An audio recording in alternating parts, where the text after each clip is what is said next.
And we're live. What's up, guys? Welcome back to Kinda Funny's Christopher Nolan in Review. That's right, we are ranking and reviewing every movie directed by Christopher Nolan. As always, I'm Tim Gettys, joined by Greg Miller. Hooah! Nick Scarpino. Hello. Hooahs. Kevin Coelho. Hooah! And Andy Cortez. Hooah! Yeah, rounding it out. You gotta love it. I couldn't think of any. What a I couldn't treat. think of any quotes from Any Given Sunday. That's my fault. That's my fault. That is your fault. Next time, that's your homework for next week. What 'Cause are we're some here good each and every Al Pacino week, ones? right here on twitch.tv/kindafunnygames. On Tuesdays, we do Christopher Nolan in Review. On Fridays, we do Studio Ghibli's Miyazaki in Review.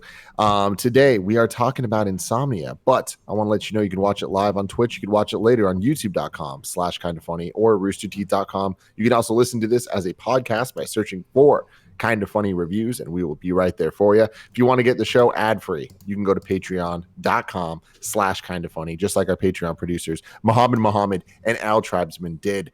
Like I said, we're talking about Insomnia today, a movie featuring Robin Williams. Today would have been Robin Williams' 69th birthday. So this episode is in honor of his life. There we go. Remember when he guilted Cool Greg at the Blockbuster in San Francisco for not renting his movie when he was a kid? And Because, they totally because fucked Cool Cool Greg rented You Got Served. Yeah, I'll never forget it. What? Anyways, today, What? Robin Yeah, I Williams, Fake fan.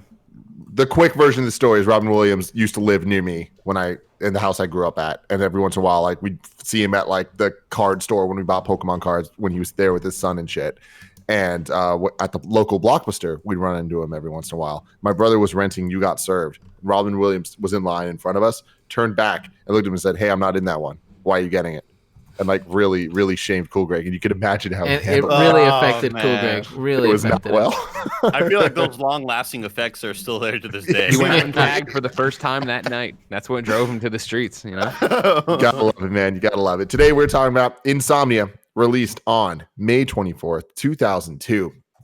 A movie that will live in infamy for me and Kevin because it is the first movie that we ever went to the theater to watch a movie and ended up just staying at the theater all day for. Nice.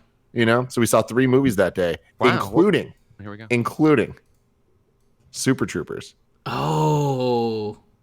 and that changed our lives. I didn't put those because this movie is the first movie that I ever fell asleep in, which is ironic. Which is Ironic. Yeah. So, directed once again by Christopher Nolan. As of 2017, this is the only film directed by Nolan in which Nolan does not have an official writing credit, even though he wrote the final draft of the official screenplay they went with.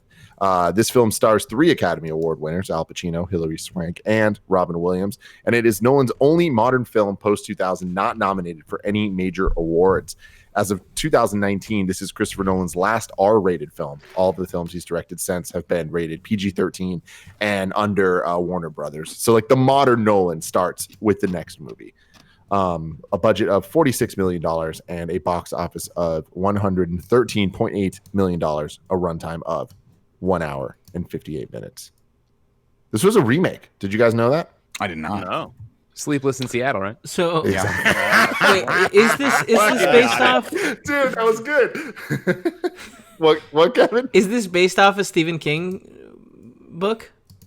I don't think so. I didn't see anything about that, but I did see that it was a remake of a 1997 film, Norwegian film called Insomnia, where Al Pacino's character was played by Stellan Skarsgård, who is Eric Selvig from Thor and Papa Skarsgård of the Skarsgård brothers. There's so many Skarsgårds. Papa Skarsgård of the Skarsgård brothers. Oh, wait, hold on. I think He I did know, write but it. The other Skarsgård is I know the True Blood Skarsgård. Who's the other Skarsgård? There's Remember- the guy that played It was a Skarsgård brother as Bill. well. Really? Bill Skarsgård. Yeah, he was Billy also in the movie Skarsgård. Villains. There's So he got all the 4 Ugo Skarsgårds. genes. No, we got this confused one day. I forgot what show we were talking on, but there was a guy named Sarsgaard without a K that we thought was part of the family. And I searched him and I was like, oh, his name is misspelled a bunch of places. Nope, his name was just Sarsgaard Yeah, without not the the K. same, It was not very close. confusing. So I see my confusion here. Stephen King does have a book called Insomnia, not related to this at all. So Gotcha. Yeah, I'm gonna guess Stephen King's book is a lot more horror. it's horror-driven. Dark Tower shit. Yeah. This movie was so fascinating because I remember watching it the first time and just completely not thinking about it again. And going back and watching it with a slightly more critical eye, Danielle made an interesting observation. She's like, it's not really a murder mystery story, considering you kind of know exactly who does it from about the midpoint on. And it's true. What's so cool about this story that he's telling, and it's so Nolan, is that the movie is less about the mystery of who killed this person and more about like examining the sins of the past and his similarities from like being a cop to this murderer. And I think it's so well done that actually knowing sort of how it plays out, but not remembering the specifics was, I think, virtuous for me. What is Greg smiling about? Why is he... I made the mistake of glancing at the chat. I'm sorry. Jabambus92 says one of the Sarsgaard is playing Randall Flagg in the stand. I just thought a lot of those words were funny. Greg, his name is Jambus, not Jabambus. Jabambus. Greg, I'm having too much fun today. Finishing up talking about the remake here, real quick. Eric with a very complicated last name, the director of the original film, said of Nolan's reinterpretation, I haven't seen it for quite a while, but when I first saw it, it was a very strange experience because it was very close stylistically to the original. I felt lucky that such a well-crafted, smart film and had really good director handling it, because as a remake, I think it did really well, and it doesn't hurt any original if a remake is well done. This is one of those rare cases. So I felt very lucky that Christopher Nolan was the one to take it upon himself to do it. There was a lot of things changed. The original was a lot darker. The dog that they shoot was not dead. In the original one, which I don't like at all. I didn't like the dead dog. He was undead. He was a zombie. Oh. When Dormer does the reckless driving thing to scare the girl, he's a little more rapey in the original, and like he doesn't like do the car thing. He like gets a little handsy. And Dormer essentially rapes the hotel clerk in the original. So they're like, we're gonna change all of that stuff. I feel like that changes the tone a lot. That changes the movie a lot. That changes Dormer a lot. It does. Yeah, I was gonna say this movie, Dormer just had like made a bad decision, right? And like, well, I guess two, but like they led him down this path. Whereas in that movie, sounds like he deserves everything he's about to get. They changed the ending in like pretty drastically, where he lives and the movie ends with him getting away. But like the final shot's him driving, and it's clear that he's like going crazy and still has insomnia and is like not going to be able to kick it. So. Damn. That's a very, very dreary ending. I thought this movie was cool as shit, man. Yeah. I enjoyed it. Again, it sort of has those you could tell this writing isn't like Nolan, right? Right off the bat. You could tell that this isn't going to do anything weird or whatever. But I love that it still has those Nolan little touchstones of, whenever there's like a very stressful scene, it'll just like silently cut away to another shot, then come back really quick. And I love whenever Nolan does that. I think it's so like artsy and shit.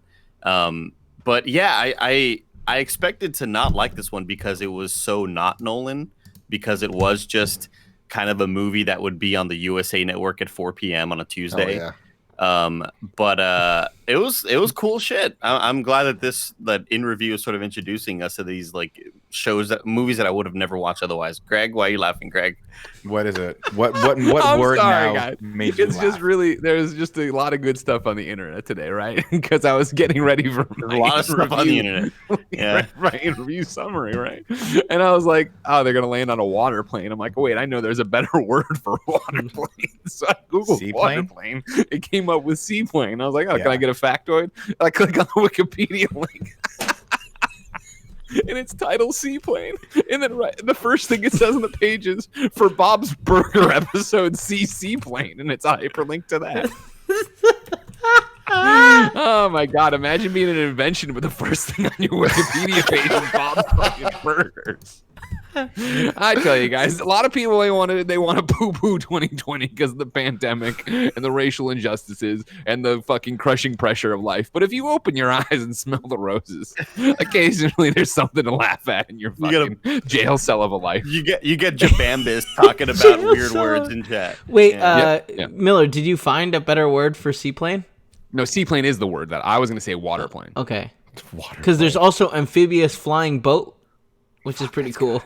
I got to imagine that's the most rough landing of all time. Like when I it's just smooth. think about when I think about planes having rough landing, like you're landing on choppy water that's moving. It's got to be the scariest thing of all time. Yeah, but you're coming down fast. You're creating wind. You're slowing it down for yourself. You're getting rid of I the see more breeze. like stone skipping, you Yeah. know, and that looks like kind of chill and fun. It's Everyone's not. life. Everyone's life that Captain Sully Sullenberger saved. They said it was a smooth landing on the Hudson. Yeah. Miracle on the Hudson. Yeah. Yeah, I enjoyed this movie a lot. they? I think it's really good. Did but they I say it found was a smooth landing? On the Hudson? I think found they were it terrified. unspectacular overall, and I feel like it was cool, but it kind of just like it reminded me of like a really really good SVU episode as opposed to a Christopher Nolan movie. Yeah, and that it's was- like kind of hard to separate those things when it's like.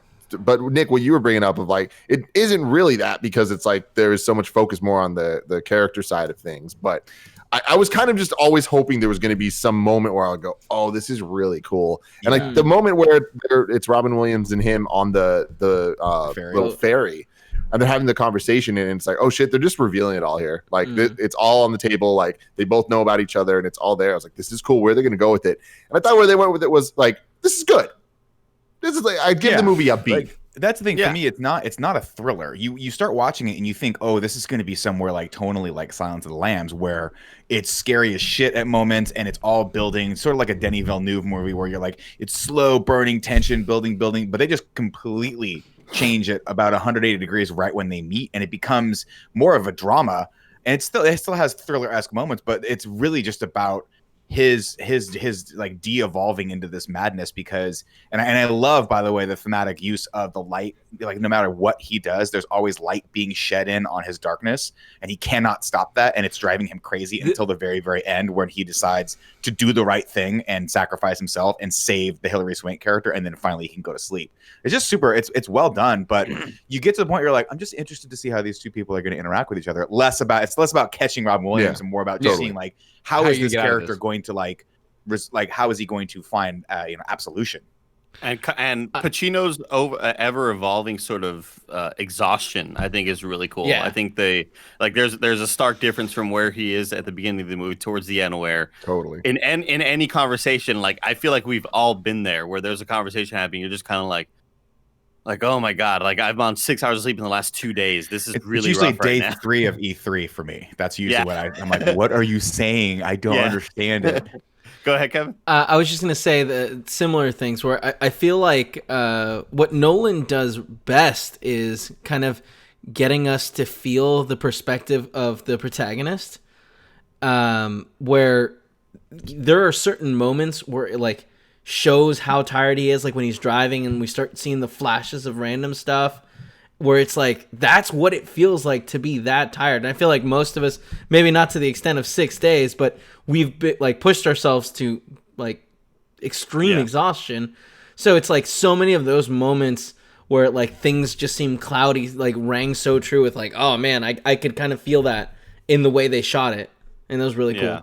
Yeah, well done. Definitely. Also, how fucked up would it be to be in that town and never like there's that great moment where he's like, let's go pull this kid. Okay, let's go pull this kid out of school. She's like, it's 10 o'clock. He's like, that's right. Whoa, let's go pull him out of school. She's like, it's 10 o'clock at night. Yeah. And he's like, fuck. And then there's just that moment where he's wandering around at night trying to like Trying to be shoot the bullet trying to into the do dog. bad stuff, trying to do And bad it's stuff, but broad everyone can daylight. see you.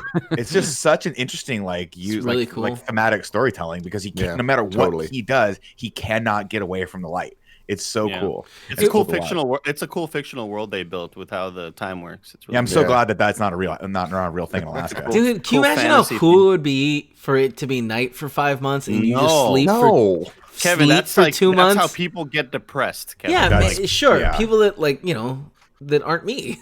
Like I would just sleep for a like long stretch of time there. Paula would not allow you to do that. You know that. Yeah, she would. She'd sleep Think about- because it was dark. Kevin. What else are you gonna do? Kevin, think about 30 Days of Night. Vampires, No yeah, crap. The vampires. sure. It's in but, Alaska. but for 5 months. Damn. Yeah. Either way, it looks beautiful.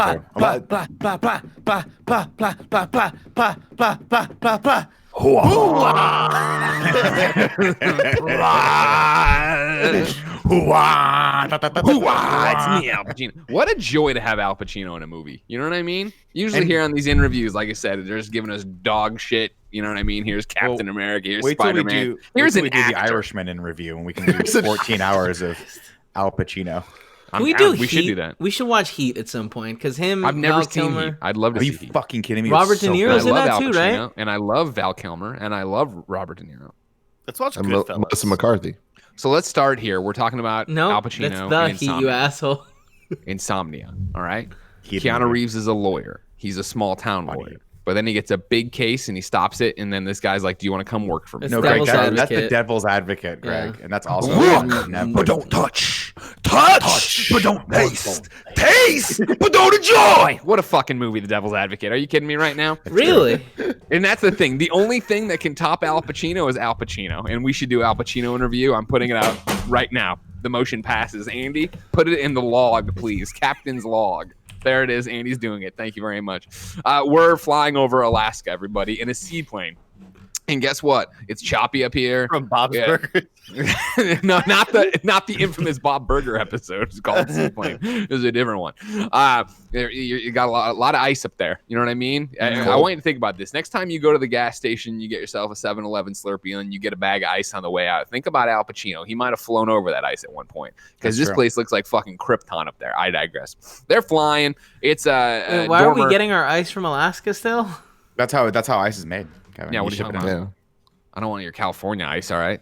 I've seen the warnings. Everything's got cancer causing ingredients here. You know what I mean? Every time I try to walk into a Buffalo Wild Wings, I got to be warned. Sucks. Yeah, that's true. I digress. We're flying. It's Dormer. It's Hap. They're up there. There's a pilot too, but he doesn't matter. He doesn't get a name. All right. He's a pilot. He looks pretty young. I wouldn't trust him, but it's Alaska. You got to do what you got to do. Dad probably got eaten by a bear. Mom kicked by a mule, I think. They're up there. They're flying, right? Actually, now that I've talked about it, I want the pilot's backstory. This sounds fascinating. Because I imagine the mom got kicked by the mule early. Mom got kicked early. Yeah. Dad got eaten by the bear more recently, and this guy's got to fly the family business that is planes. Anyways, Greg, you could just make up your own backstory. He just did. None of that was canon. All right. So they're flying up from old L.A., Los Angeles, La La Land. You know what I'm saying.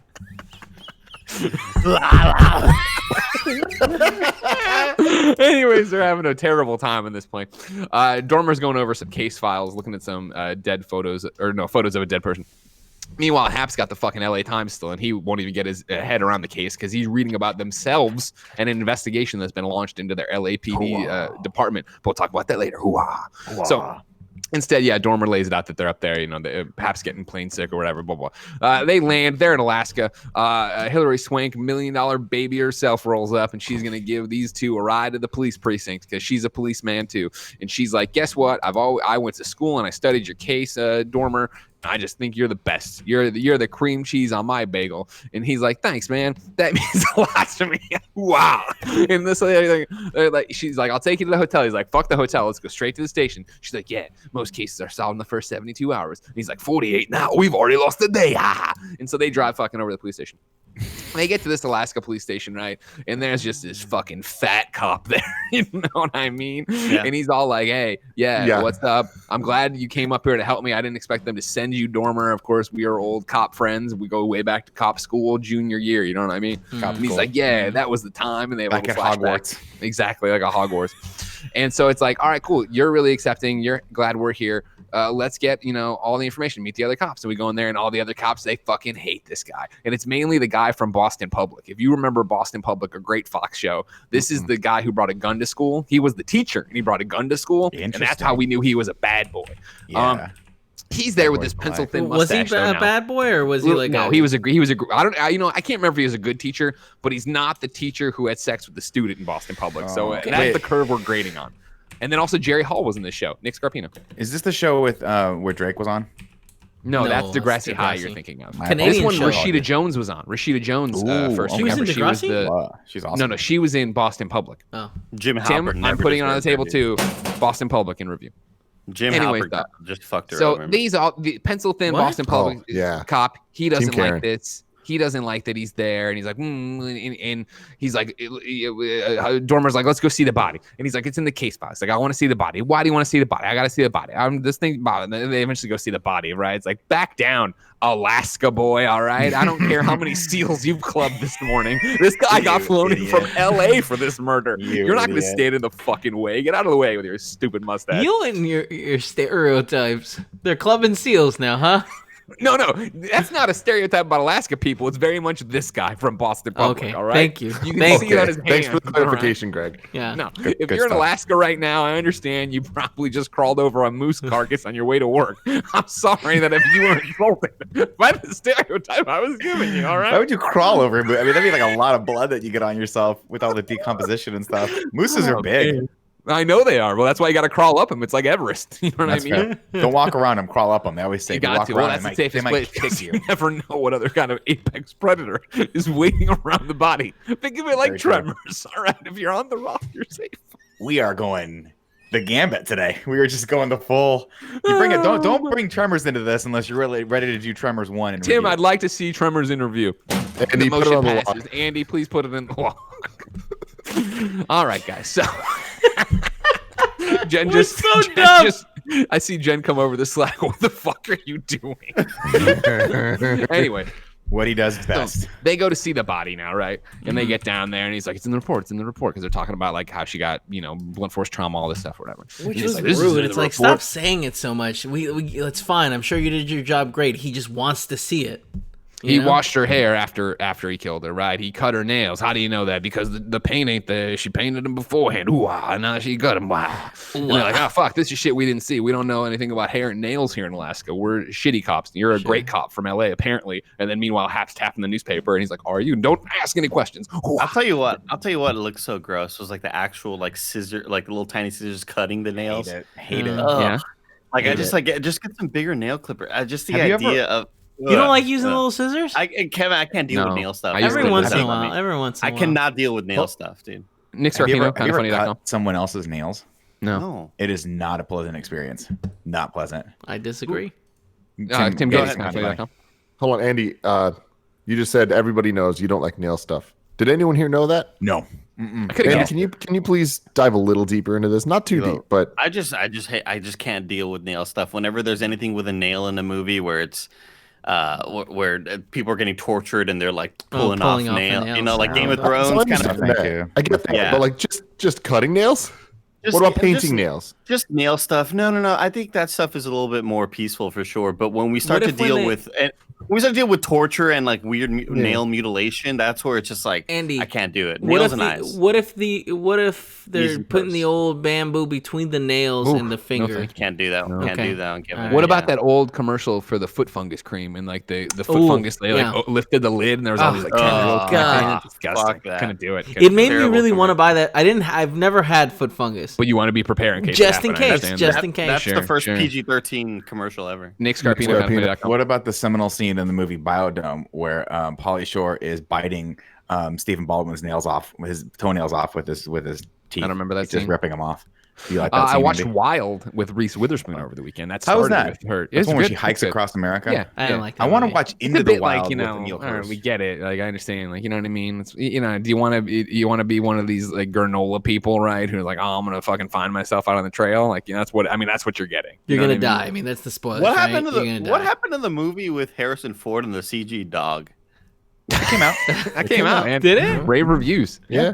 Call of the Wild. Yeah, it came out. Everyone was like, Harrison Ford, get off my plane. Is that Call of the Wild? Is that right? Yeah. Yeah, it's Jack London. And then Call of the Wild. and we saw it wasn't Andy Serkis, but it was fake ass Andy Serkis doing his dog impression. And he was like, Nick, someone do it. called him and said, Andy, we know that you can do the Golem. We know that you can do, of course, Planet of the Golem. Apes. But have you ever tried doing a dog? And after 6 months of intensive research, Andy Serkis got back to that producer and said, I'm fairly confident I can do the Call of the Wild, the dog. And then he It went wasn't like this. him.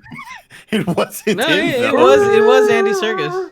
It wasn't Andy Serkis. It wasn't Andy Serkis, I just imagine Andy Serkis, they're like this. Oh, fuck, man, we really need a table. Andy, can you play a table real quick? And he's like, 6 months of research, and then I can play that table. Need to I know hope where the someday table you came from." interview him and you do a great job. Let's put it this way. I would love to interview. I would definitely do a great job. I Secondly, love we that that talked about sounded this like a before. threat from Kevin. Well, no, he just did a phenomenal interview with Eric Roberts, and it's one of those things where it's like, I actually would like to see you sit down with Andy me Serkis too. Oh my after God, like I fucking 2 would weeks love to of you talk. doing research nonstop, just watching every movie he's in, and then love to. yeah, you do a great job. Dude, are you kidding me? I would talk to him exclusively about Matt Reeves' Planet of the Apes and how hard that project was. But I haven't watched the he's third not one here, yet. You so know? I have. It's really good. They're all great. Yeah. We can Anyway, move on. Pacino's hoo-wahing over there. And so he's like, all right, I've seen enough of this dead body. Take me to her house. And he's like, it's in the report. And he's like, if you say it's in the report one more time, I'm going to Fucking show you backhand why you, these are mustache registered man. weapons. And they're like, oh my God, this He's guy a knows lethal judo. weapon, Let him go. Roger. Yeah. And so they go to the house and they start digging through her room like real creeps. You know what I mean? They're getting off on it, but they're going through the trash and they find a photo torn in, or they find the Are photo they? torn in half on top of it. Then they go through the trash. They find the second part. Who's this? It's her best friend. Funny, doesn't look like a best friend. You know, because she tore it up and threw it halfway. And they find books there, and they find a necklace there that's very expensive. They find a very expensive dress there that could her boyfriend afford this? They say. Designer. And they say, no, of course not. He's a high school student. High school students can't afford that. We've never heard of cocaine and how you could sell that and flip it for. We've never played Chinatown Wars. And they're like, all right, that's it. Let's fucking get his ass in here. I want to talk to him right now. And they're like, all right, cool, but let's go to school. Let's grab him. I want to make a big statement. And they're like, it's 10 o'clock. And he's like, I know it's 10 o'clock. You don't go to fucking school in Alaska? And they're like, it's 10 o'clock at night. And he's like, oh, I got played. You know what I mean? He does that. Oh, Al Pacino. I wasn't sure. I thought you were going to go, Yeah, I thought that was coming too. We're close. We're close Yeah, to we're- that. Anyway. we'll see. Just I don't do- force it. I do like the line that he responds with, where it's very much like an old, like, grandfather kind of talking to you, like, yeah, of course I knew about the son. Wait, Yeah, it was cute. It was cute. Yeah. You didn't know that Hap? I'm like, man, him and Hap are thick as thieves. I love it. Cut over to the restaurant here now, or at the hotel where they check in, and Hap's kind of flirty with the woman who's running the front desk, who's the woman, of course, from News Radio, whose actual name escapes me, but I know her. Returning. Thank you very much. Yeah, she was great. Her and Dave Foley. Remember, they had a whole. If you've never seen News Radio, and I don't know if I don't think it's streaming anywhere, which is a travesty. It's a great show. Phil Hartman's best work. What's her name? What about Boston Public? Is that a good show? Actually, was a good show. Yeah, that was one with Thank James Spader and James T. Kirk, right? No. I'm sorry. That was Boston Legal is what you're Boston thinking. Public is the one you were referring to. Yes, Boston Legal, great show. a sequel to The Practice. Remember, which was another good show for a while there. Was it really? Yeah, I mean, I grew up liking it. I don't know if I was good or not. I remember watching it. Dylan McDermott, Laura Flynn Boyle. You know what I mean? I'm not Liar. Tim, Thank you, yeah, I Lexi was about Gunner. to say Mara, whatever her name is, was in Liar Liar. Remember her? Yeah, she was the wife. Was she mom. was the mom in my. Yeah. She's great. Anyways, they She's check also in there, and Hap's kind of flirting with her, and then Dormer's like, just to business, and Hap makes a funny comment about underneath his laughable exterior or whatever. He's very down to business. Like, haha. And then he's like, do you have a restaurant? Yeah, we do. It's about to close. We'll be fast. They go over there. All they got is halibut, because again, we're in what, Nightshade, Alaska, something like that. It's got a cool name. Night Mute. Which Alaska. It totally Halibut sounds like a world in a Remedy game. Totally. You know what I mean? 100%. It's the halibut capital of the world, though. That's all on the menu, and so they're making fun of that. Halibut's And then fish hooks. Pacino goes, You're can't wait to fucking see what they dumb. have for dinner. Greg. Dessert. Yeah. Now, if you eat halibut, when you order it, you can say, "I'll have the halibut just for the halibut." Thank you, Nick. Okay. Does I that wasn't, make it better? Does that turn you around? Does that No, make it better? no, it doesn't. You know what I mean? Greg, how do you feel about ceviche? Yeah, so no, good. that's raw, right? Little guac Yeah. mixed in. Yeah, no, raw Well, I mean, fish it's is great. not. It's cooked in the lemon juices. Okay, then ceviche in general just gets passed Wait, on my so list. raw fish is okay, but cooked fish isn't? Yeah.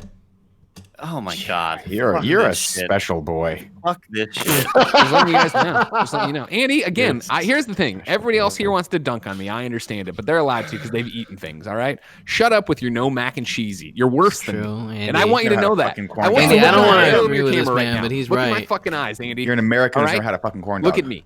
Look at me. Jokes aside, motherfucker. I'm saying you're worse than me on the spectrum of things you don't eat and don't like, all right? So let that sink in tonight when you go back to that little fucking bed, all right? That little purple bed. that I want to curl up so bad in. I want you to go back there and think about it. But everyone on the internet thinks you think I'm bad. They think you're worse.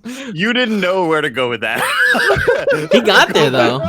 Do I ever know where I'm little going at any point when I jump? This is the fun thing about improv, and this is why I think the Upright Citizens Brigade sucks. They make such a big deal about it. Look at us here. Look at us. We're doing it. Look at this. Oh my God, it's a taco. You know what I mean? Anything can be anything. They say the best improv happens. I fucking came up with the pilot's backstory in 2 seconds. You don't see me getting any Emmys over here. I digress. That's true. Mara Tierney was in the UCB. Just a fun little anecdote. Who's that? What? The hostess. the person from Oh, New news radio woman. Yeah, I think Yeah. I think Dave. Oh, the news radio woman. Why didn't you fucking say? Why would you say the person that's in the movie we're watching? I give you the shorthand for the names, all right? Pilot Pete is one man.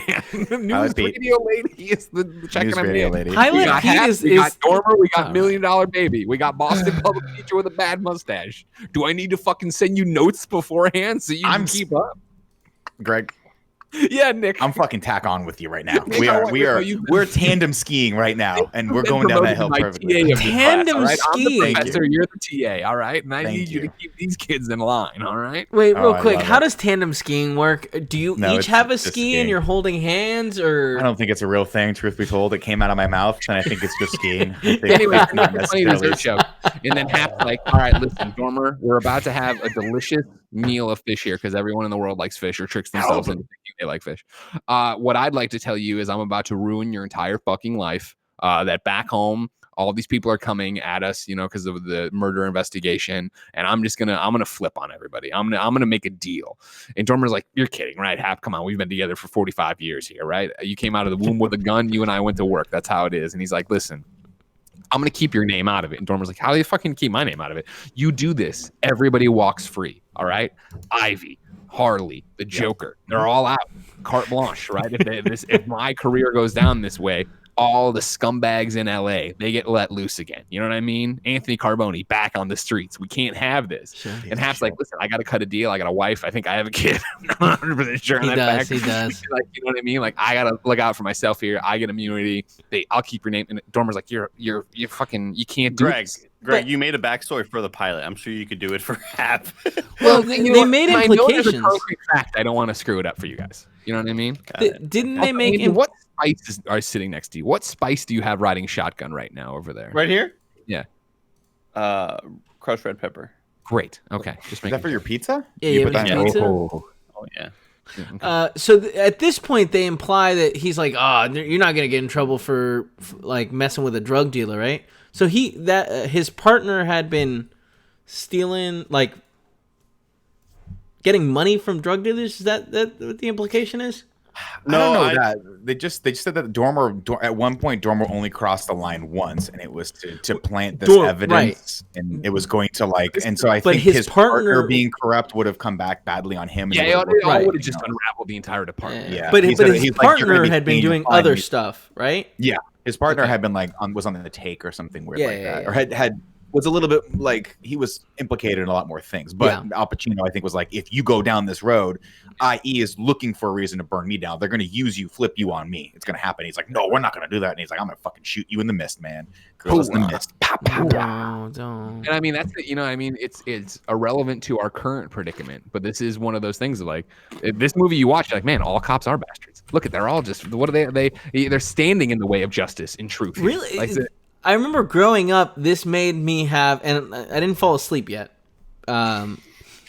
Never fall Just asleep, to clarify, I hadn't fallen asleep, so I remember this part of the movie. This made me like fucking hate the what is it called, the Internal Affairs. Internal Affairs.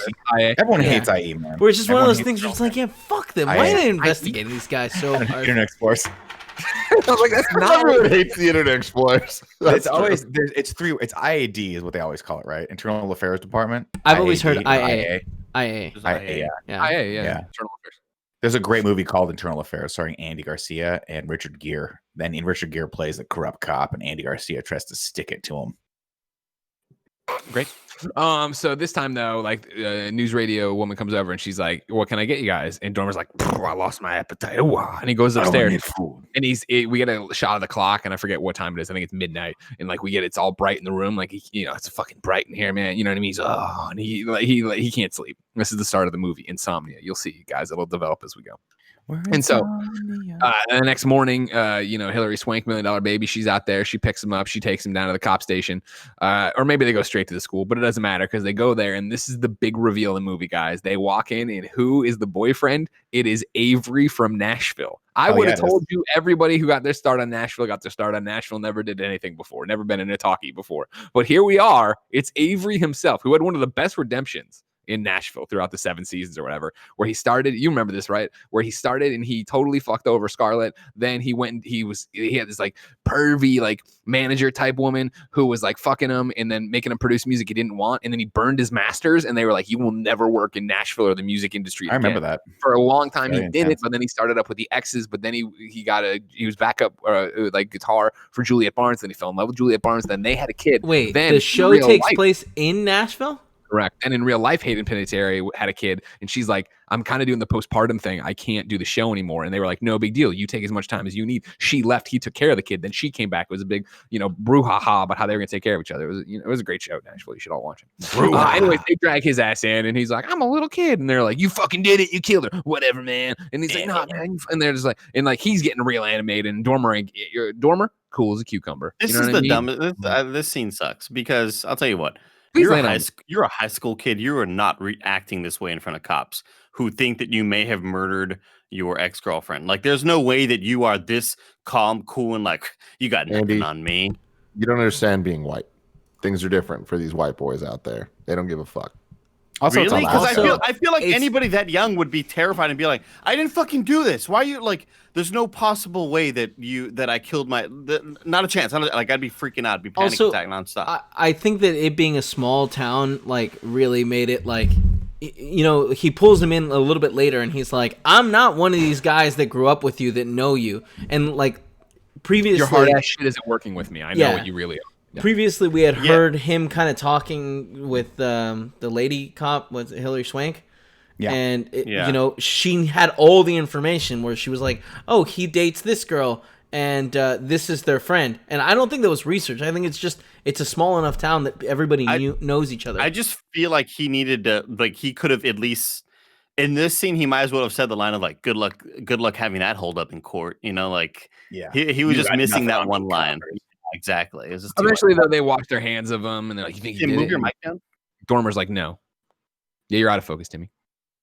And he's like, "No." So let's just go back to the police station, eat some donuts, figure this out. So they go back to the police station, and then when they get there, guess what? They found her backpack. It was out by some stupid cabin or whatever. And they're like, "Oh, holy shit!" So they open up the thing, and what do they find? A bunch of books. This is important. They have books in there, everybody, because they're all school books. They have books in Alaska. They're one book written by a guy. All right, and it's going to be very important, but we don't know that right now. But we kind of page through it and like, all right, cool, that's done. So that's good. That's done. And then, Dormer's big move is, hey, fill this back up with just random ass garbage. Go put it back. And then let's get on every radio station, telegraph wire service, computer terminal and say, hey, we are looking for this backpack. Does he put a reward on it? I forget, but we're looking for this backpack so that people know where to go or whatever and find it or whatever.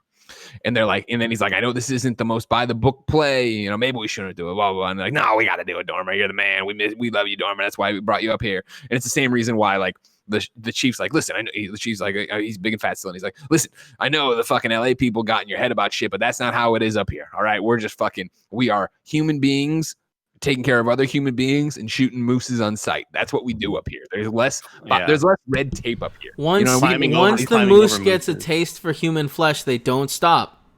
Thank you, Kevin. Do you think they ever arrested a killer whale? They were like, we think the killer whale did it. Let's go get him. And they get for the name. Remember? It was he's like, I'm being Six stereotyped, Flags, right? Is that what it was? Yeah, the killer whale killed the dude. I mean, the dude went in there. Bad idea. Looking for trouble. And so they do that, and then they're like, all right, we're going to plant the bag back where it was, then do a stakeout around the bag. Then when the guy comes to get the bag, we got him. Done. Easy peasy, lemon squeezy. We got this one. I get to go back to LA. So they all get in their little groups around this cabin, and sure as shit, here comes some moron in a green jacket. He's gonna pick up the bag, you know what I mean? And as he gets there, Dormer is like, "Give me the megaphone or whatever." And stupid ass little young buck cop who tries to hand him the megaphone. They hit the wink wonk button, and the fucking guy like freaks out, and he runs in the cabin. They're like, "Just fucking go, everybody go!" And they all run to the cabin, and they're all like, they're like, "Oh man, is it in there?" They open the door and they go in there, and then there's a couple planks removed. Dude went through the base of the cabin like a wood chuck. I was like, wait, Exactly. Yep. right there. I had the picture, and I was like, woodpecker. That ain't right. Hold on. Like a wood chuck. He dropped down and he just ran away. So everybody's like, all right, fucking let's go. So they drop down. They're in different teams or whatever. They start running. As soon as they get, out there, it's like foggy and they're kind of in like a river bank and like, oh man, what the hell's going on? And then the stupid cop with the stupid megaphone button, he gets shot in the leg by the bad guy. You're like, oh fuck, there he is in his green jacket. And the cop goes down. He's like, are you okay? He's like, yeah, just get this son of a bitch. And Dormer's like, you got it, man. And so he runs off, and there's a bunch of camera swirls, and we're like, wait, where are we in the woods anymore? There's some trees. There's a lot of fog over here. I don't understand what's happening. And so then the guy appears in front of Dormer, and Dormer's like, it's the guy because of the green jacket, and he shoots. And then that guy drops, and then he runs over there. And guess what? It wasn't the dude. It wasn't the bad guy, even though there's a revolver dropped right next to him. Very interesting. Dormer picks that up. It's Hap. Hap's been shot. And so Dormer gets down. He tries to put pressure on the wound or whatever for Hap, and Hap ain't buying it immediately. He's like, did you do this on purpose? Like, he's more like, but he's like, did you do this on purpose? Like, you know what I mean? Like, you want to get rid of me? And Dormer's like, no, man, we're out of here fucking hunting some weirdo. I think it's Robin Williams. And they're like, no, it's like, what are we going to do? And then like Hap just fucking dies. And then Dormer goes, man down. We got a man down over here. And so like, they all come over like, oh my God. Like right off the bat, obviously you can't have this movie without this happening. This is the whole crux of the damn issue that Al Pacino deals with for the rest of the movie. Yeah. But don't you just go like, look, man, I fucked up. Like, it was foggy out here. I thought he was the bad guy. Like, you'll probably get taken off the case, but yeah, but I think the you're thing telling the truth, Yeah, but he already doesn't trust IA. He already has them breathing out his neck about this other framing, and let alone, I assume the other frame job that he did, and on top of that, just in general, his department being rotten. I feel like his concern is that if he says this, he's for sure done. And then it's what we just talked about at dinner, where the whole thing unravels, where they look into every one of his cases. And I don't think he was on the up and up for most or a lot of his cases. The whole point of the movie also is that one bad decision like throws you off course for the rest of your life, and you keep having to chase that, which is why like we needed to see that for the very, very end shot where she's about to throw a bullet away and he stays her hand and he's like, don't go down that road. Like, I'm just thinking logically, when this happened, I didn't think this would be what the movie was about. Like, no, Andy, if I shot you, I'd be like, I shot him, and people were like, I get it. And they'd be like, was it foggy? It'd be like, nah. Super foggy. Was it foggy? And I said, first question, was it foggy? We were at a Wendy's. We were in the parking lot of a Wendy's. I mean, they say it a lot in the movie too, right? It's the small things, or he says it's the small things. So I think they want it to be. And granted, taking a life isn't a small thing, but I think it is like that tiny little decision that then once you're on that track, he feels fucked and he can't get off of. Yeah, which is interesting and leads to places. Andy and Kevin, why is Al Pacino's name what it is? Oh. Al? Well, in the movie, Dormer. Because he's related to Natalie Dormer. Sleep?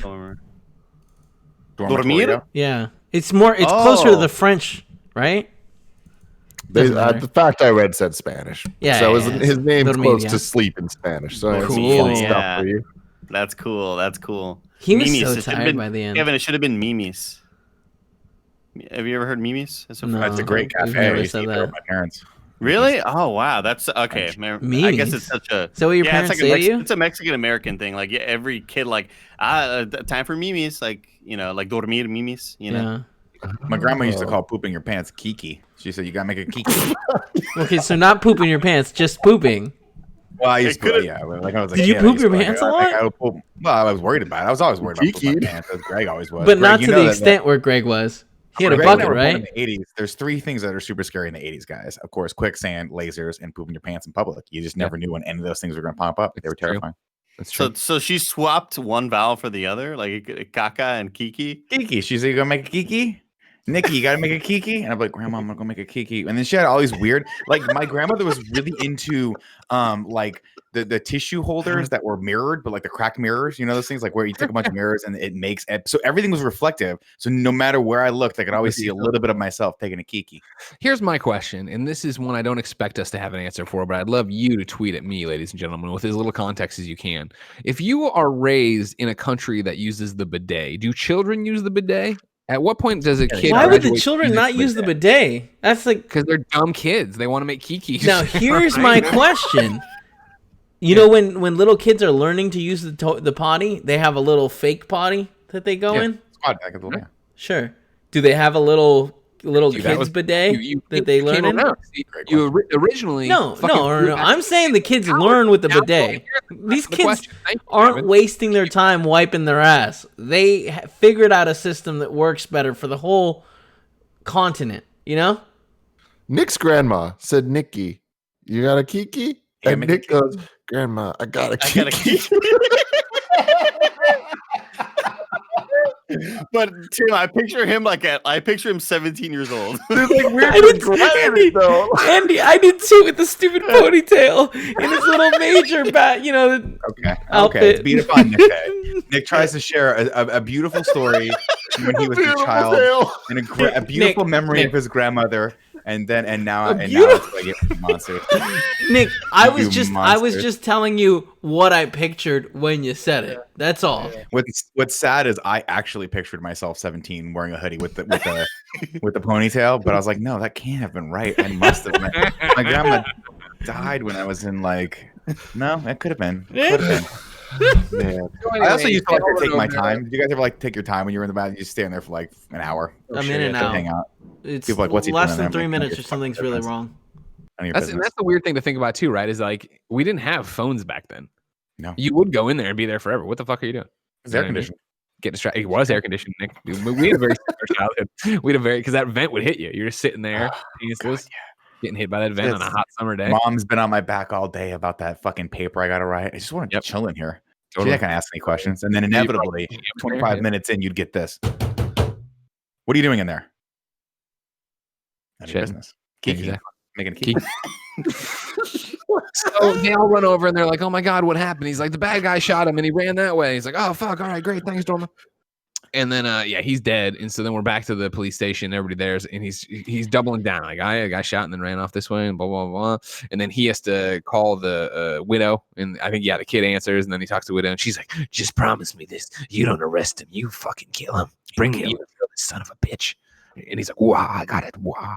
So then he leaves and he walks home and he pukes in an alleyway and he sees a dead dog. Is what you guys said? Because on my screen it was just a sea of black and an eyeball, and I'm like, that's a dead something. I don't know what. I'm watching this HBO Max version of this. I don't know what I'm seeing, but cool enough.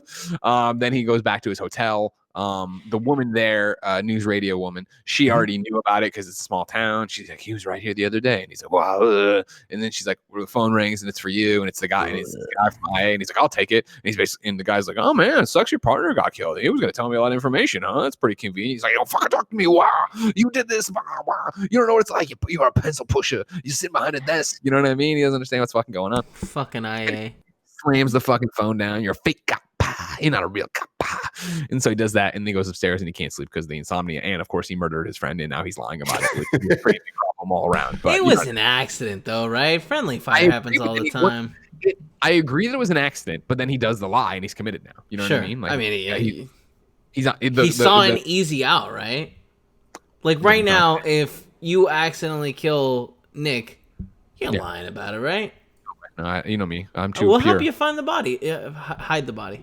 Find the body. Found it. I don't think it was lost. It's been right here the whole time. Thanks, Kev. On itself. Yeah, Kevin just looks at it like, "I'm out of ideas. This is all I do. This is all I bring to the table. I can sniff a body out like no one's business." Of course, and we get basically that. Guess what? It's pretty much the perfect crime. The stupid guy who hit the megaphone button, he's racked with guilt by hitting the megaphone button and also didn't see shit. He doesn't know what the fuck's going on. We get $1 million baby. She's out there trying to reconstruct the crime, and nobody's really taking it seriously, right? Because she's the only one who wants to be an actual cop. Everybody else just likes the badge and the outfit. So they're not like, "I don't want to lay down. Oh, I don't want to do this. Blah blah blah." And she's putting together. She's like, and then he says it ran this way, and like, oh, and it's totally clear now, which sucks. And so they're like looking for stuff, and they can't find the other bullet on the over there. Like, oh, that sucks. I mean, he's like, this is great for me. And then he goes to investigate to see Hap's body, right, and get the evidence. And the coroner's like, oh man, you came yourself, no big deal. Here's the fucking bullet. And he's like, thanks, hoo-ah. And he takes it, and he's like, I'll take it from you, hoo-ah. And then what he does is he waits till nighttime, or it is nighttime, I forget. And he takes the gun that he still has from the killer, goes down the same alley he puked in, goes back to the dead dog / maybe dead moose, shoots that thing, then pulls out the bullet, then goes home, cleans it, puts it back in the evidence thing, drops it off. Guess what? The bullet that killed Hap is now the same bullet from the same gun that shot the other guy in the leg. And so it's like, this sucked. I hate that it had to happen this way, but hey, we're getting out of this thing scot-free. I can accept this. Mm-hmm. I'm Dormer. And so he's like, no harm, no foul. I'm gonna lay down. And he lays down. He's like, I'm finally gonna get some sleep. Yeah. I just want to say, if any of you guys accidentally kill me while trying to hunt down a killer, and you can make it look like the killer did it, go for it. You know what I mean? Make it harder for the killer. You know what I'm saying? I appreciate it of you, Kev. Yeah, that's really good of you. Also, I'll just say this, Kevin. If we're in Alaska and I accidentally killed you, I would eat you. Is that okay? Nick, that's really heartwarming. I would want you to be a part. You wouldn't need to do that because you have so many options to eat. Options like our sponsor, HelloFresh. Ladies and gentlemen, you can get fresh, pre-measured ingredients and mouth-watering seasonal recipes delivered right to your door with HelloFresh, America's #1 meal kit in Alaska. Last I heard, in America. HelloFresh lets you skip those trips to the grocery store and makes home cooking easy and affordable.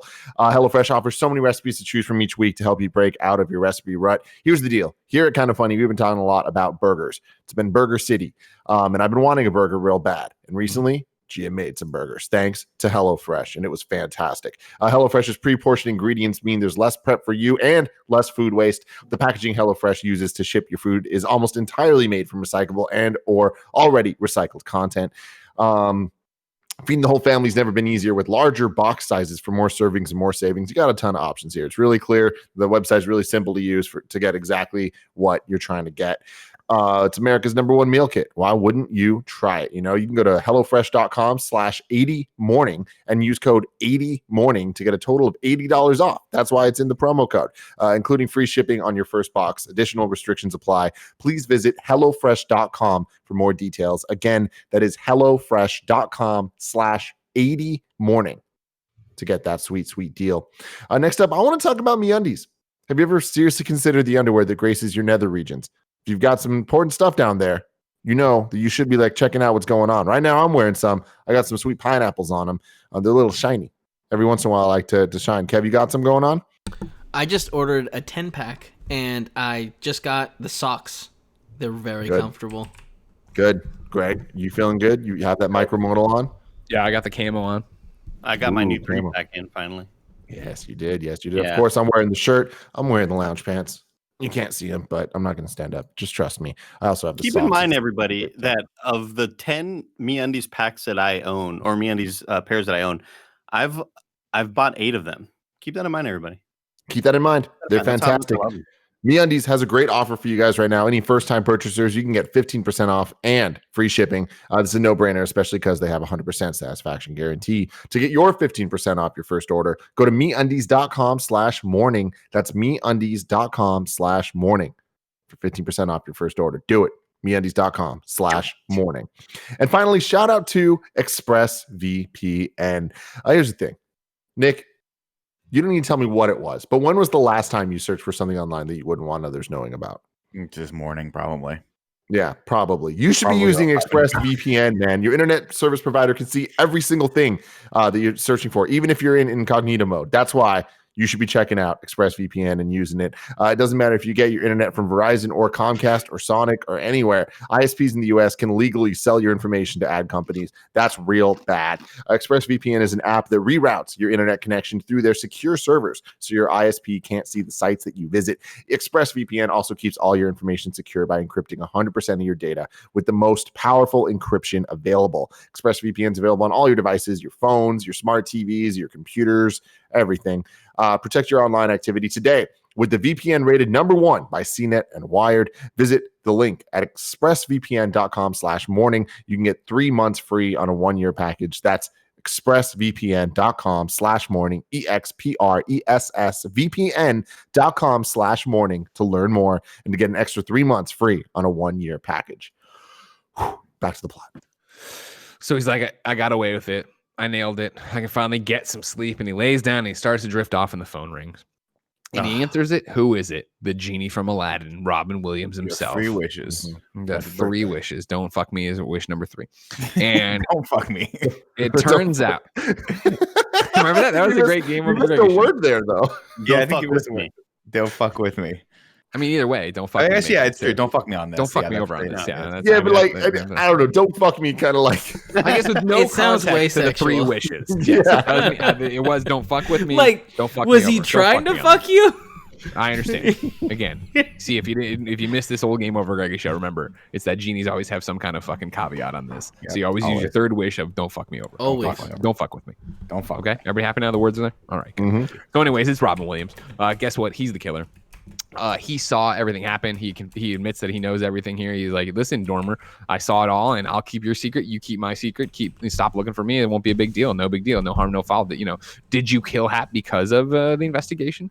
Whatever you. And Dormer's like playing defense for a while here, and then eventually they hang up. He's like, fuck, it's not the perfect crime. Somebody fucking knows, and I need to get to him and stop him. So Robin now, Williams, so good. Robin Williams, yeah, He fantastic. can be so good as a terrifying. creepy actor. Yep. Yeah. He did some movie, 1 Hour Photo. Yeah, same year. Yeah. Oh, really? Really? Wow. His villain. Same year, 2002. Both the dramatic Robin Williams movies came out. Terrifying. Terrifying in it. And he So does it in this unsettling. too. And so, Dormer's like, fuck, somebody else knows, somebody else I have to take care of, and I can't do this through official police channels for the most part.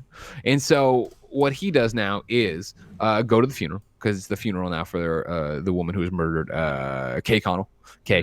Time to go to her funeral. He goes there. Guess what? Avery from Nashville's there with the best friend, very cuddly. You know what I mean? Clearly there's something going on there. And Dormer's like, ooh, I'll get to the bottom of this. And so Hilary Swank tries to talk to him for a little bit, and he's like, whatever, and then he fucks off. And then he goes over there while Avery's getting on his motorcycle with the best friend, and he's like, why don't I give a ride on my and he's like, why would she want to go with you? And he's immediately like, I'll go with you. And so they get in the car, and Weird. Very weird. well, she's They just want to leave that town, Andy. I think they all just want to get out of that Any town, Andy, way- by any any way possible. means necessary. Yeah. Yeah. 'Cause she gets in there, she starts getting all flirty, and she's pulling up her skirt on the side and stuff like this. And Dormer ain't having it, right? He's trying to get information here about this, like, what's going on. Clearly that's her boyfriend, but she's all over there he's over there grabbing on you. He's like, "Want to play a game?" Wow. And he goes like he's gonna go chicken with the semi truck, and at the last second they get out of that. And then they pull over to a garbage dump, and she's like, why are you doing this? And he's like, I know everything. This is why they found her in a pile of garbage. And you're at the funeral, and he's grabbing your ass, and this is happening. Clearly a torn up photo, like it was all about this. And she's like, well, she had a secret too. She was seeing this guy. And he's like, who's the guy? And she's like, I don't fucking know. She'd never tell me her name. He was gonna get her out of this town, as we were just saying. He was gonna get me. It was gonna be her escape plan. It was her secret. Yada yada yada. And so he's like, but you talked to her about it. What did she call him? And she called him Brody. Brody is the name that it was. And it's like, okay, cool. Brody, thank you. That's enough to go on. And so, he gets rid of her or whatever, and then he looks at the book, and the book says the guy's name, right? And it's like, I forget name. the AJ. I knew the author. Yes, the author's name is on the book. Yes. Let me look at IMDb. Robin Williams is Walter Finch, and it says like on his cover jacket or whatever, he goes by Brody or some shit like that. And he's like, oh, fuck, it's Brody. And so he's like, it's got the same town he lives in or whatever. And it's also in Alaska. So Al Pacino drives over there, and he gets a phone book, and he looks up at Walter Finch's address, and he gets that, and he goes to the fucking house, and he knocks on the door, and there's just dogs barking, but no people. So Jimmy's lock comes in, a little piece of paper falls out. A great move, so if somebody's been in your house, right? And so he puts it on the piano rather than put it right back like an idiot and shuts the door. And then he starts snooping all over the house, looking around for stuff. He finds the other books. He finds the author photo. He takes that. He puts it in his pocket. And as he's investigating the whole place here, right? He finds the gun here, or no? He brought the gun. He brought the gun. He brought the gun. He brought the gun, and he plants it in the vent, right? No, he doesn't do that till afterwards. Okay. Oh, right. He sees him first, chases him So, down. anyways, yeah, while he's there, he hears the lock or key in the door or whatever, and then we get the shot of Robin Williams realizing something's up. So he runs. Dormer chases him. They have a little chase scene here. Eventually, they run down to the water where there's a logging operation in action. It's Alaska, of course. Robin Williams, having lived in Alaska far longer than Dormer, is able to just run perfectly across these logs, just in a very awesome, amazing. Do you think he did this often? The running on the logs? It seemed like it, Kevin. It Right? seemed like it. Because he was going fast. I think here's my theory on this, if I may.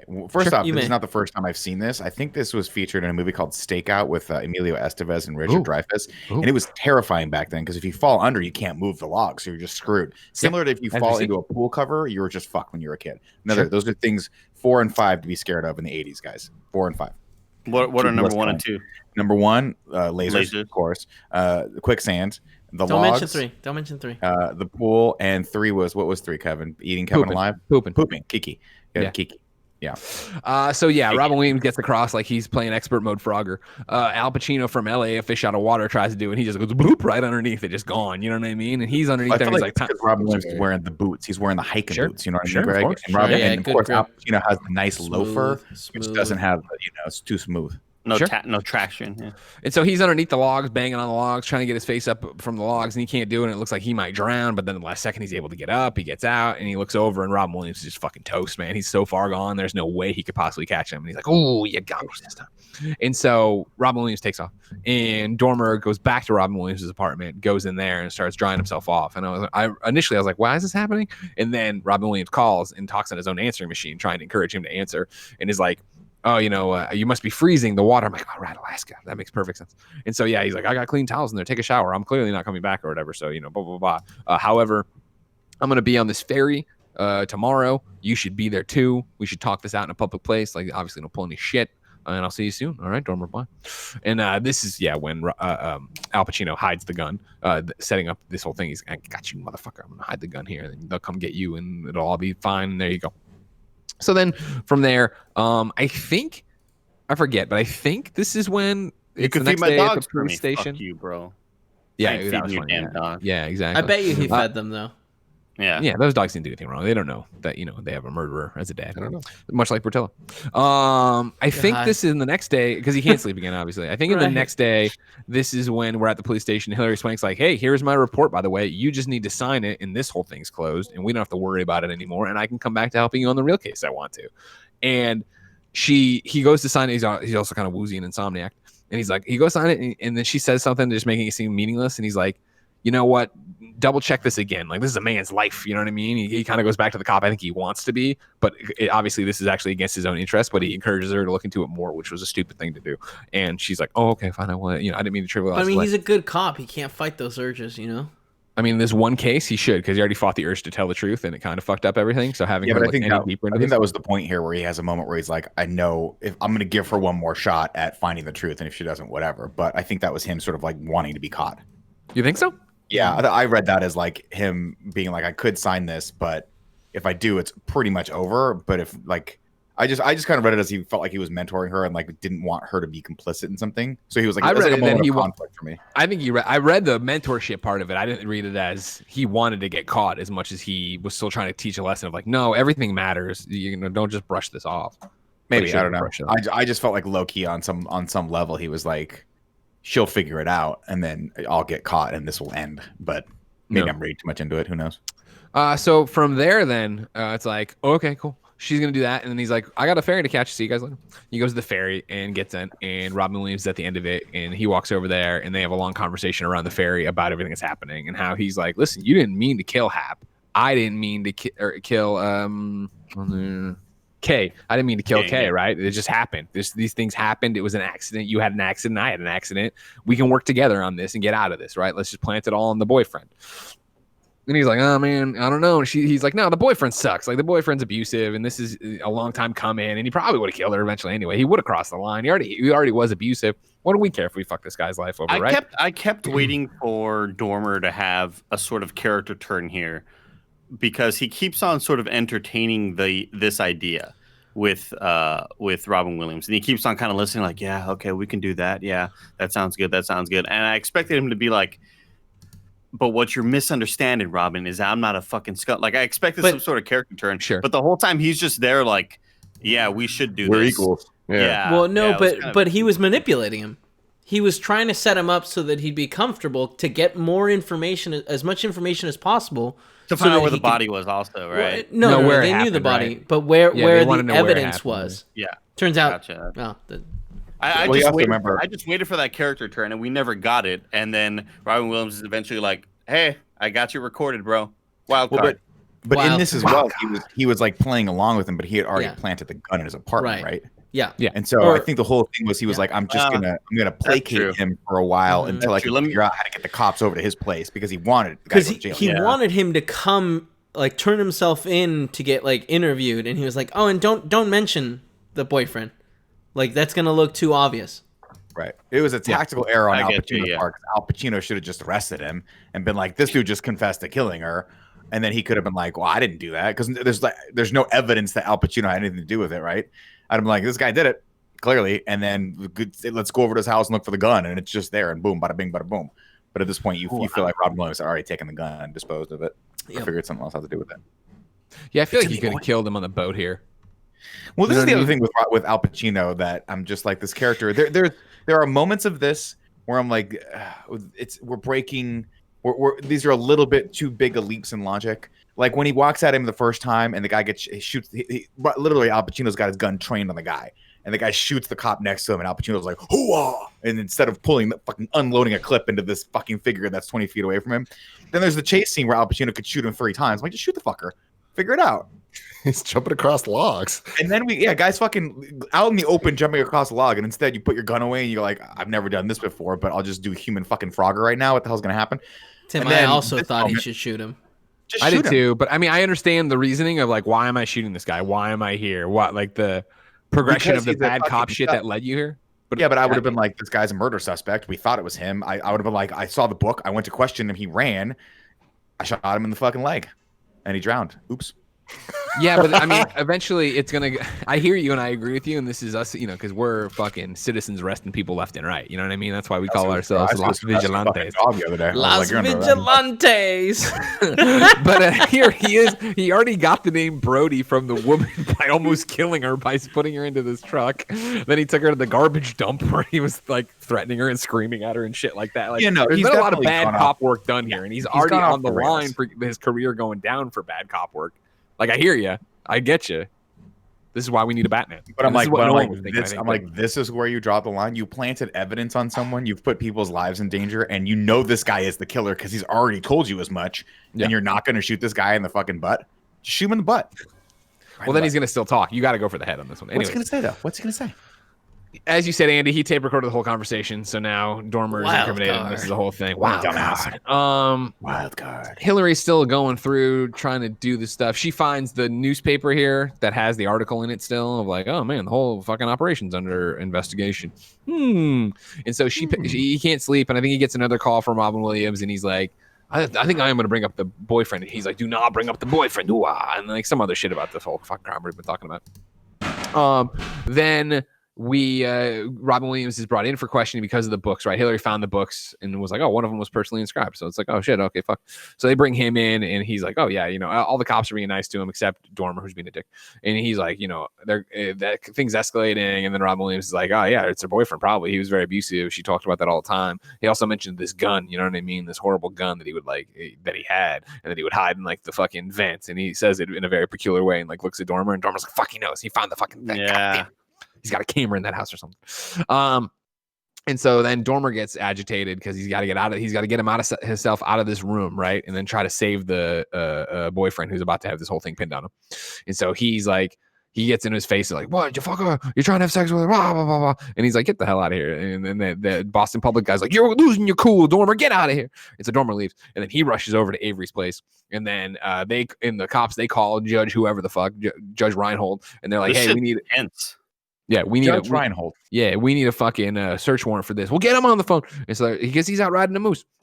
And so like Dormer runs to Avery's house and he gets in there and he's looking all around for the gun, trying to find stuff. The cops finally get their thing. They rush over there too. 2 planes action. Everybody's running all over these places trying to figure this stuff out. Also, I think it got mentioned here that he had letters from Kay. This is Robin Williams had letters from Kay that talked about this kind of stuff, and that would prove that Avery's a bad guy too. And so Dormer's there. He can't find the gun. Then the cops get there. They start their search, and he's like, "Fuck!" He runs and hides in the bathroom, and he shuts the door. And like a cop's just about to open that door. It's it's gonna be jigs up on this one.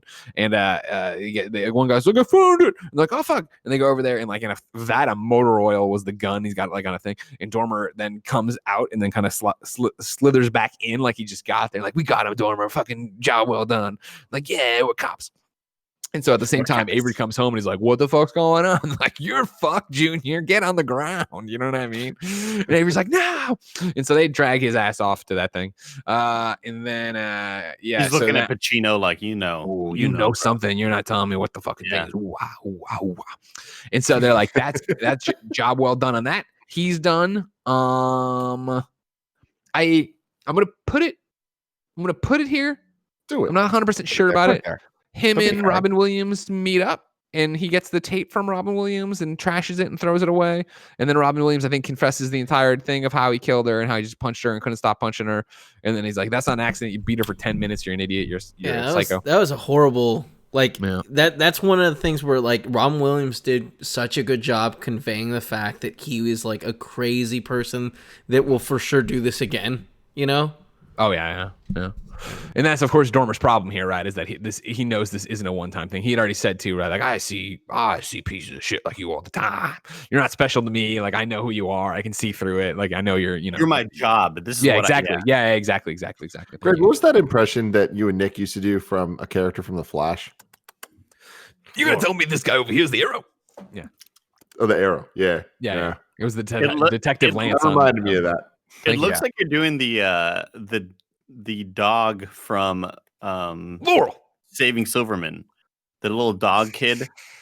The Al Pacino looking you got guy. me there in the end. The blonde girl works. Yeah, her whole family's family. The circus people. So yeah, he does this. Him and Robin Williams have it out. Robin Williams like, and you know what really sucks is that tape's the only thing that could prove anything that actually you're saying right now. So like, you just threw that away and ruined that chance. And he gets like thrown around a bit, but I forget. He eventually he knocks him down. They get knocked down. I don't know. But then he's like, fuck it, it's over. And they all leave. They break off in their different camps. Hilary Swank, meanwhile, had found a bullet casing on her like last walkabout. She found a bullet casing. It was 9mm, which is how did nobody see that? Fog. No, if you're Al Pacino, wouldn't you be like, I gotta go find that fucking bullet casing? Like, I knew exactly where I was shooting from, and I know that a bullet casing can only fly roughly 6-7 feet away from the gun when it pops out. I would be searching that religiously. Plus, always light outside, so it's never like dark. Yeah. You're not going to not be able to find this fucking thing. I would absolutely and you're not sleeping. No. You got to make it a point to go find this bullet casing before the whole search party of like 30 people are looking. Like, how did none of them see that? It's rocks, man. You know what I mean? A lot of small rocks. Sometimes the best camouflage is standing there. Exactly. And also, that you don't understand, Andy, is that bullet shells look exactly like rocks. Yep. Exactly. Yep. Except nothing like them. Anyways, she had found this. She'd pieced together. Solid joke, she was Nick. already getting questioned about it. She knows, right? That like this isn't adding up anymore. Something smells fishy here. Something smells like bad halibut. Anyways, though. Dormer and Robin Williams are done. Dormer is going to leave the next morning. Dormer goes out drinking with the Boston Public guy and the other cops or whatever, and eventually she shows up, $1 Million Baby, and she has some questions, and they're like, "Oh, you have fucking Nancy Drews here," and then she eventually hugs him goodbye and grabs his Al Pacino's backup weapon that she had written about in her thing, and it is a 9mm, and it is there, and she knows. She fucking knows. Man, she gives that thing a fucking squeeze, too. Yeah, She's it's totally a little ropey. Got to drive it home for us, the audience. I was like, we get it. And so she's like, what am I going to fucking do about this? Do I let him go? And she's like, I'm probably just going to let him go. I should look into this thing with the Robin Williams. And so it's like, I'm going to go get these fucking letters from Robin Williams, right? And so she's like, I'm going to go get these letters from fucking Robin Williams. And he's like, yeah, I think they're at my cabin. Come to my cabin. She's like, no problem. I'll come to the cabin. And then Al Pacino's like, I'm going to go back to Robin Williams' place for something. I forget what he goes back for. I assume murder Al Pacino. Oh, yeah, probably find the dress. Yeah, you're right. Al Pacino goes back there to fuck him up, doesn't he? Murder Robin Williams. Yeah, you're right. He is like, I can't let this stand. I got to fucking end this. So he goes back there, breaks in. Robin Williams is not there. while he's searching around, he finds the actual letters from what's her face that aren't in the cabin. Like he said they weren't. He also finds the book and he looks at the book jacket that has the author photo that also has the information on his cabin at Lake whatever the fuck it is. And he pieces it together. He calls there to the station. Hilary Swank, $1 Million Baby. She's already out on the prowl. She's out there trying to get these letters. She's going to go meet with Robin Williams. Miller, one question here. Just he said he had a cabin, right? When we assume that's the cabin they were in, but that wasn't, right? He probably killed her in the much nicer cabin, and then took.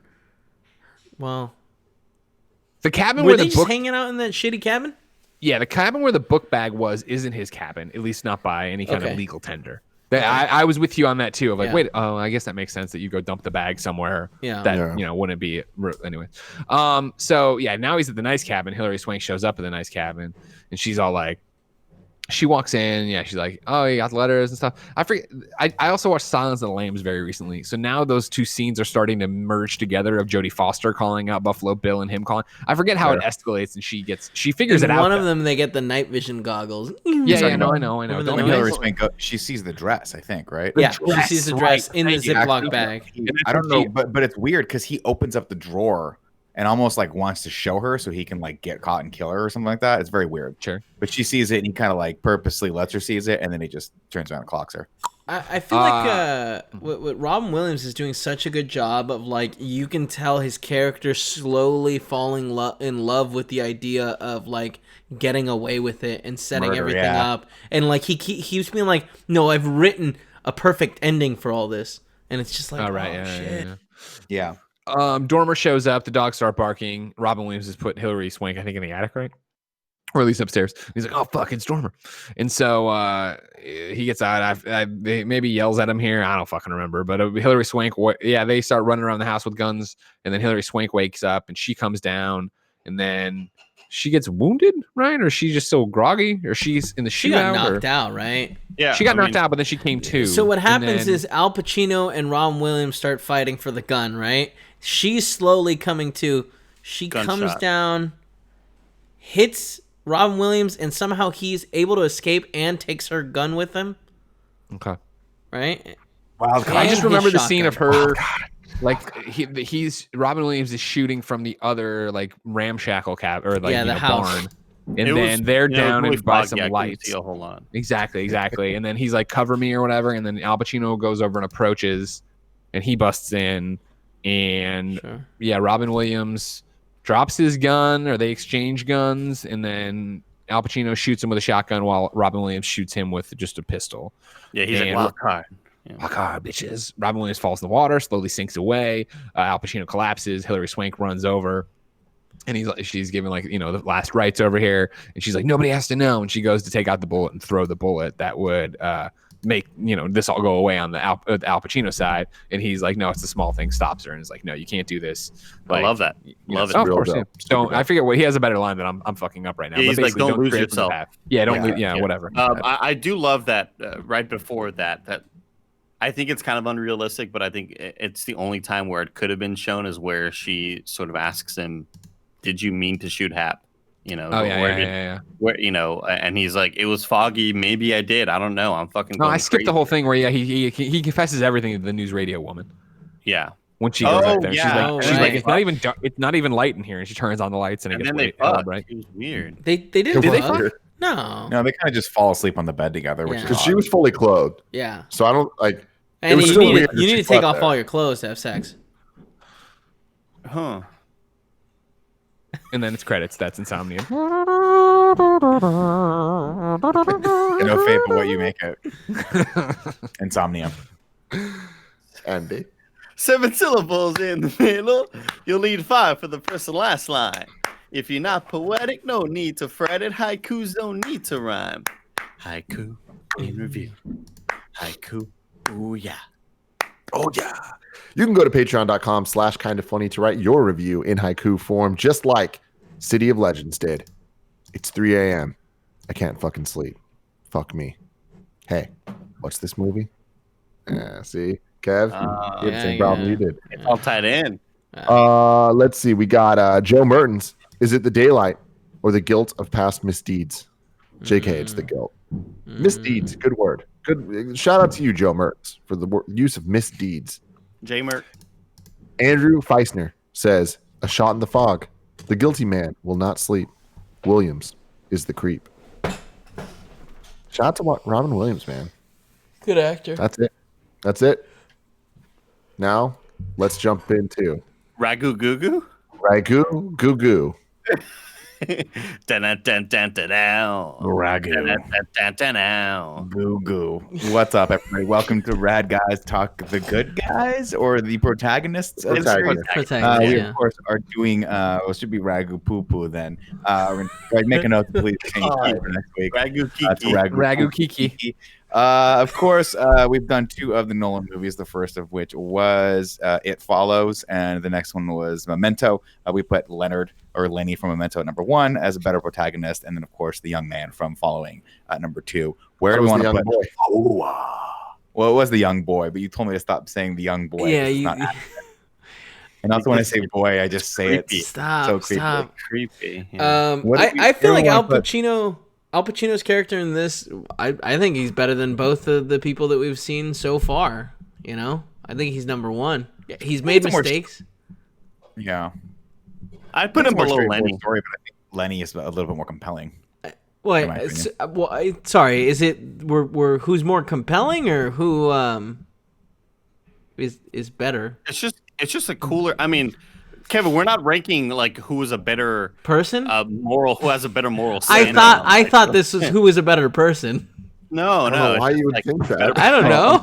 A more interesting protagonist, I think, is Oh. the idea. Yeah. No, like But again, it's Lenny's Dragon Poo Poo. life. I feel like I mean, all right. So I still stand for where I put it, but because I feel like Lenny isn't living life. You know, he just exists for the 15, maybe 10 minutes that happen, and then he's gone.